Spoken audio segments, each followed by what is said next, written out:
Anong budget. sabi po ni Tatay Digong? Ayun, madami siyang tanong about it, but of course, may limits din sa pwede namin pag-usapan dun sa loob. And then, we shifted to family matters. Mga bilin niya sa amin magkakapatid. Of course, may instruction siya sa bawat isa, especially kay Manong as the eldest son. Pero sabi naman namin na, di bale, hintayin mo na lang si PM Sebastian kasi papunta na rin siya. And so, you can instruct us na sa mga bilin mo sa amin, Brad.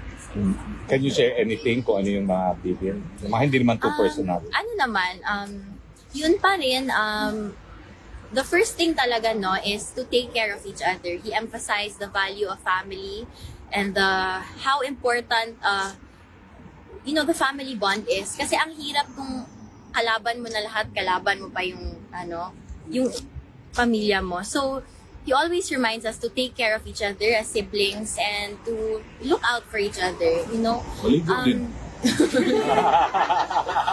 Uy, ang tinodana, no, kay wala ko kaligo na po doon kay sabayan ako si Papa para ganado siya kay Duha mo may ligo.